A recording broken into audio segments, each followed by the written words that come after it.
Assalamualaikum warahmatullahi wabarakatuh. Teman Kicomania, apa kabar ya teman-teman? Berjumpa lagi dengan saya atau channel saya Dayat Murai teman-teman. Channel kecil yang membahas tentang rawatan murai batu dari nol sampai dengan juara ya. Yang real saya lakukan ya teman. Dari para senior murai batu ya. Saya belajar dari para senior murai batu di lapangan, lalu saya terapkan di rumah ya teman-teman.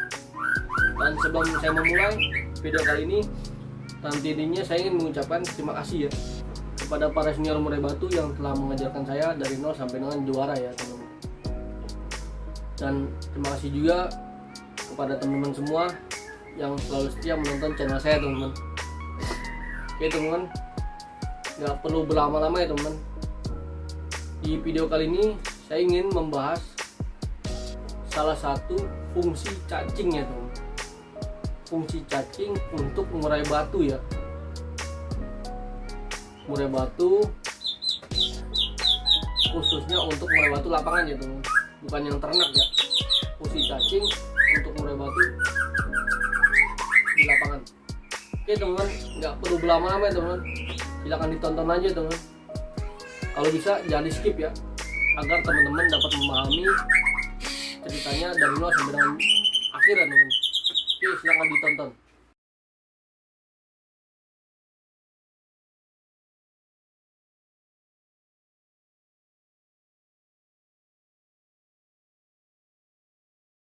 Oke teman-teman, langsung aja teman-teman. Jadi begini teman-teman, cacing itu kan kalau untuk diternak ya kan, itu bisa kalau banyak ya bisa menyebabkan birahi ya kan. Tapi kalau untuk ibaratnya kita pemain latber lapangan, itu bisa juga menyebabkan birahi, bisa juga menurunkan birahi teman-teman. Itu teman-teman, tergantung cara pemberiannya teman-teman. Cacing ini kan ada dua jenis ya, ada cacing susu dan cacing yang biasa teman-teman.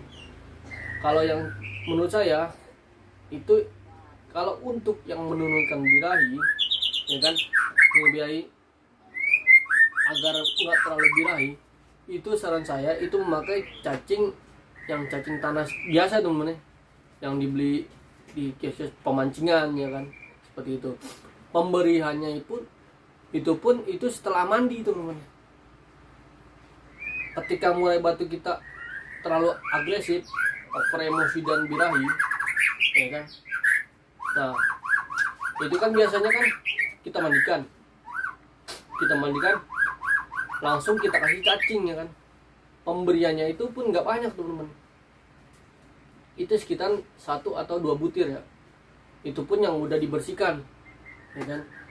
Jangan memberikan itu banyak teman, kalau banyak takutnya dia malah menyebabkan birahi kawin ya teman-teman, gitu teman.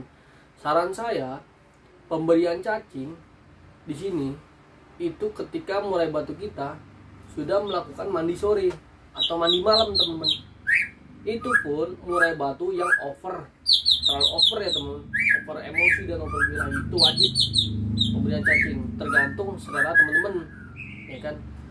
Nah, kalau berdasarkan pengalaman saya teman-teman, ketika kita memberikan cacing, nah setelah mandi malam, nah kan kita berikan cacing, nah itu dia stabil teman-teman, karena cacing itu dingin teman-teman, dingin, cuman fungsi dia kan dingin nih, ibaratnya seperti kayak cilung ya kan. Nah dia itu dingin, tapi kalau kita memberikannya terlalu banyak bisa menyebabkan birahi kawin. Itu loh teman-teman, saran saya itu kita lakukan pemberian 1 atau 2 butir dengan catatan itu setelah mandi teman, setelah mandi malam atau mandi sore. Itu loh teman-teman. Nah beberapa kalau menurut saya teman-teman, itu nggak harus setiap hari teman-teman pemberian cacing. Kalau menurut saya pemberian cacing itu sekitar seminggu 3 kali ya teman-teman. Itu pun dikasih 1 ya pada saat setelah mandi sore atau mandi malam, karena dia biar adem ya teman-teman, biar adem, karena Cacing itu kan adem, tapi dengan catatan teman-teman harus membersihkannya terlebih dahulu ya. Kalau saya pribadi, kalau murai batu saya ketika dia kekencangan di lapangan, itu saya mandikan, saya kasih cacing. Tapi udah saya bersihkan teman-teman cacingnya, nggak langsung saya kasih ke burung. Jadi cacingnya saya taruh di air bersih ya kan, biar dia bersih sekitar sejam, baru saya taruh di cepuk mangane jangkrik saya teman-teman.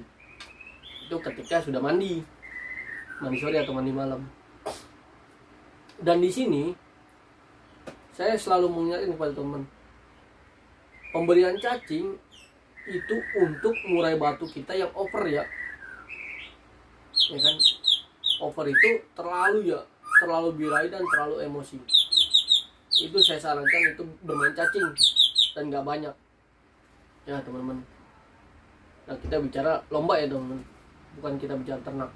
Nah, itu nggak banyak, jadi dia stabil ya kan. Kalau misalkan ada juga ya, kalau para senior juga memakai cilung ya kan, cilung. Cuman tergantung apa kesukaan teman-teman masing-masing.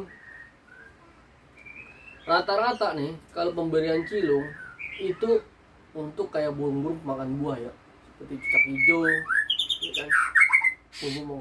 Tapi kalau pemakan jangkrik itu bagusnya cacing kalau menurut pribadi saya ya. Nanti mohon dikoreksi lagi ya teman-teman apabila penafsiran saya salah, karena saya kan berdasarkan pengalaman saya aja dan ilmu yang diberikan oleh para senior murai batu saya di sana ya teman-teman. Itu teman-teman, intinya cacing itu menstabilkan birahi dan emosi. Itu pun kalau pemberiannya secara benar ya teman-teman. Tapi kalau pemberiannya itu nggak benar, itu bisa menyebabkan birahi ya. Intinya itu teman-teman yang saya pelajarin ya kan. Dan juga pemberian cacing harus kita atur, nggak setiap hari. Dengan catatan murai batu teman-teman itu ketika sudah over baru berikan cacing. Tapi kalau murai batu teman-teman stabil, itu nggak perlu lagi cacing. Itu teman-teman. Nah, saya cukup ya teman-teman ulasan saya tentang manfaat dan fungsi cacing pada murai batu lomba kita ya teman-teman. Dan kalau teman-teman nonton dari awal sampai akhir, insya Allah teman-teman dapat mengerti ya teman-teman ulasan yang saya berikan, karena berdasarkan real pengalaman saya teman-teman, dan pengalaman saya berguru kepada para senior murai batu di luar sana teman-teman. Teman-teman, oke, saya rasa cukup ya teman-teman. Apabila saya ada kata-kata salah, saya mohon maaf ya teman-teman. Saya juga masih pemula dan masih belajar ya teman-teman. Dan untuk para senior murai batu, terima kasih ya telah mengajarkan saya bermain murai batu dari mulai sampai dengan juara. Oke teman-teman, saya rasa cukup ya. Salam kicau mania. Wabillahi taufiq wal hidayah. Assalamualaikum warahmatullahi wabarakatuh. Salam kicau mania.